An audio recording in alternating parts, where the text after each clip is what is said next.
Well, Coach, it seems like the offense has kind of come alive for you guys. What's kind of been the key for you guys, getting the offense going these last couple weeks? And today, I mean, you have a big, I think, 18, 19 hits and put, a double-digit effort up against a Fullerton staff that usually doesn't allow that.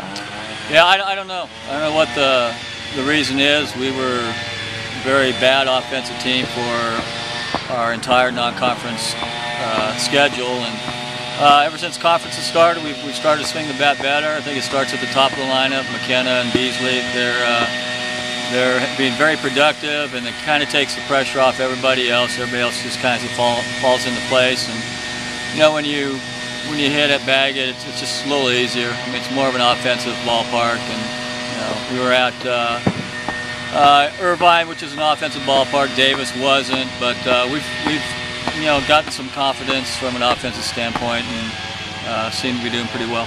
It seems that, I mean, you don't have a lot of power in the lineup. You guys are going to hit the ball apart, but it seems like the guys really had a gap-to-gap approach, especially tonight. Has that kind of gone into it? Have you seen, the approach change a little bit there? Yeah, I mean, we had a lot of swing and miss early in the season, and we made a concerted effort to be better, two-strike hitters and put the ball in play.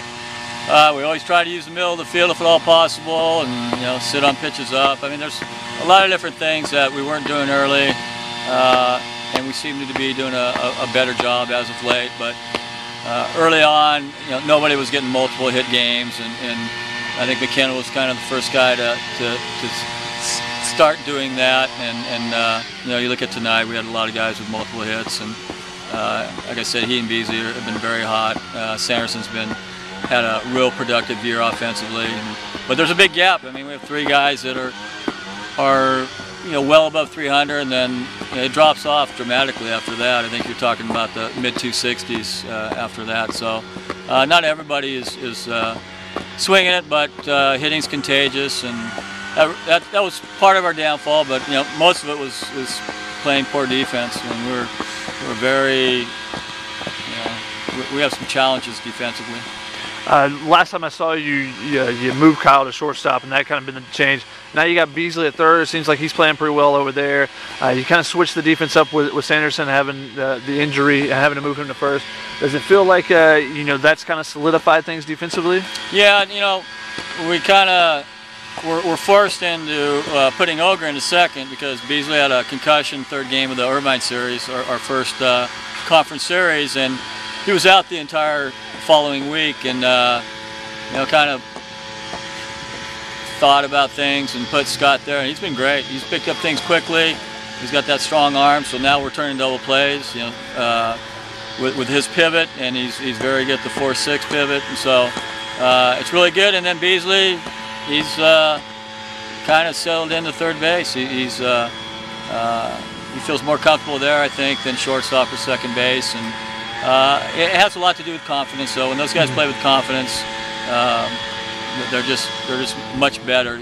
When they can figure out how to play to win, not play not to lose, then they'll be able to take their game to the next level. And you see glimpses of that. But for those two guys, they're freshmen, and they're getting better. They're getting a lot of playing time, a lot of experience. We're going to go with those guys no matter what. So they're in it for the long haul, and they're part of our future. With McKenna, you moved him in that leadoff spot. Have you seen anything different in his approach, or just how he's kind of attacking the baseball at the plate since you've made that move? It seems like that's kind of got him going a little bit. Yeah, early on we had him in the 3-hole, and he just, for whatever reason, I think put a lot of pressure on himself. Wasn't doing that well. Wasn't hit with runners in scoring position, and same thing, gave him a change of scenery, put him in the leadoff spot, and right away he started getting his hits and hasn't looked back. And now, you look at some split stats. He hits well with runners in scoring position, and it's just changed. And we really don't have maybe a legit 3, 4, 5-hole hitter. So we kind of put guys in those spots we think can handle it. Americans can handle hitting in the 3 spot. Not having a great year, but mentally he can handle it. Sanderson's had a good year.